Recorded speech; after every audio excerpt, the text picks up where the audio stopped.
عام آدمی پارٹی کے ضلعی جنرل سیکرٹری نذیر احمد نے آج پریس کانفرنس کا انعقاد کیا تھا، جس میں انہوں نے کہا کہ والدین اپنے بچوں کے داخلے کے لیے پرائیویٹ سکولز کا رخ کر رہے ہیں۔ ایسے میں پرائیویٹ تعلیمی ادارے ڈونیشن کے نام پر بڑے پیمانے پر رقم لوٹ رہے ہیں۔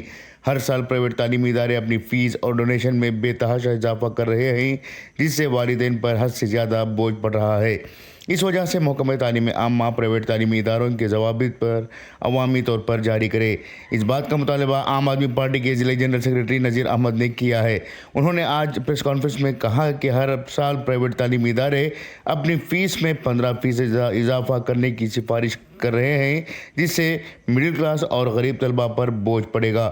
طلبہ سے ہر سال افزود فیس وصول کی جا رہی ہے، جو کہ غیر قانونی ہے۔ پرائیویٹ اسکولوں کی اس قدم سے یہ سوال اٹھ رہا ہے کہ کیا واقعی میں ریاست میں فیس کنٹرولنگ اتھارٹی موجود ہے۔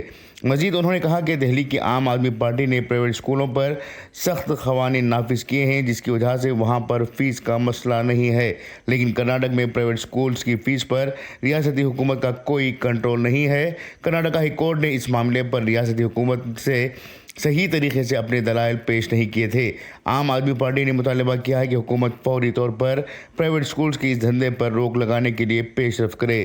پریس کانفرنس میں عام آدمی پارٹی کے گلزار بادشاہ، ہریش، یوسف، غوث اور طاہر وغیرہ موجود تھے۔ بیورو رپورٹ، انقلاب نیوز، شموگا۔